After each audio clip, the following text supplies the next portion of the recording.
আজ আমি আপনাদের আকর্ণ ধনুরাসন কিভাবে করতে হয় এবং তার কি উপকার আছে সেই নিয়ে আজ এই ভিডিওটিতে আলোচনা করব। সবার প্রথমে বলে নেই যে আকর্ণ ধনুরাসন কিভাবে করতে হয় বা আকর্ণ ধনুরাসনের মানে কি। আকর্ণ কথার অর্থ হচ্ছে আকর্ণ, অর্থাৎ মারতা হুয়া তীর। কিভাবে তীর মারার সময় যে দেহের ভঙ্গিমাটা থাকে সেই ভঙ্গিমাটিকেই বলা হয় আকর্ণ।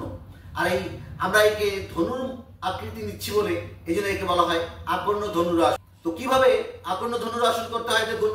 সবার প্রথমে পা দুটোকে সামন দিকে এইভাবে লম্বা করে ধরে রাখতে হবে।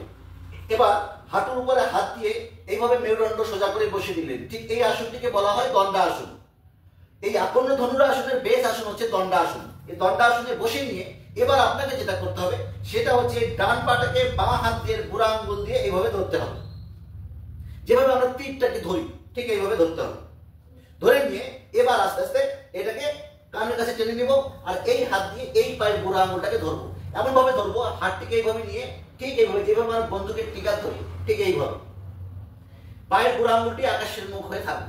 এবার এইভাবে ধরে নিয়ে এই হাত দিয়ে টেনে এটা কানের কাছে নিয়ে আসতে হবে। এই আর মেরুদণ্ড সোজা করে সামনের দিকে তাকিয়ে থাকতে হবে। এই ধরে থাকতে হবে 10 থেকে 30 সেকেন্ড। 1 2 3 4 5 6 7 8 9 10। আমি 10 সেকেন্ড দেখিয়ে দিলাম, আপনারা 10 থেকে 30 সেকেন্ড রাখার চেষ্টা করুন। একই রকম ভাবে পাটিকে চেঞ্জ করে দেখিয়ে দিচ্ছি দেখুন। এবার ডান হাত দিয়ে বাম পায়ের বুড়া আঙুলটিকে এভাবে ধরে নেবো। যেভাবে আমরা তীরটাকে ধরি ঠিক সেইভাবে ধরে নেবো। এই ধরে নিয়ে এটাও ঠিক কানের কাছে টেনে নেব আর এই উল্টা হাতটা দিয়ে এই পায়ের বুড়া আঙুলটাকে ঠিক এইভাবে যেভাবে আমরা বন্দুকের টিকা ধরি ঠিক সেইভাবে ধরে নেব।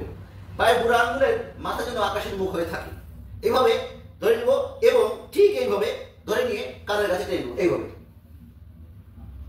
এবার সামনের দিকে দৃষ্টি তাকিয়ে মেরুদণ্ড সোজা করে থাকতে হবে। 1 2 3 4 5 6 7 8 9 10।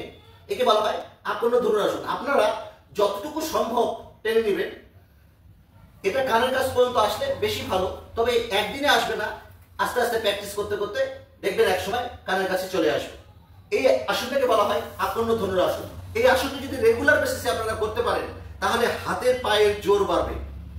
এছাড়া পায়ের পেশি হাতের পেশি শক্ত সবল হবে, আপনাদের কাজ করার ক্ষমতা বৃদ্ধি হবে এবং এইভাবে নিশানা ধরে রাখতে হয়। সেই জন্য আমাদের মাইন্ডটা পরিষ্কার হয়ে যায়, আমাদের স্মৃতিশক্তি ফিরে আসে। এই আসনটা রেগুলার বেসিসে করলে দেখবেন আপনার মস্তিষ্ক শার্প হবে। ভিডিওটি ভালো লাগলে অবশ্যই লাইক দিয়ে বন্ধুদের শেয়ার করে দিবেন, তাহলে তারাও দেখে উপকৃত হবে। অন্য একটি ভিডিওতে আপনাদের সঙ্গে আবার দেখা হচ্ছে। ততক্ষণ আপনারা ভালো থাকবেন, সুস্থ থাকবেন। ধন্যবাদ।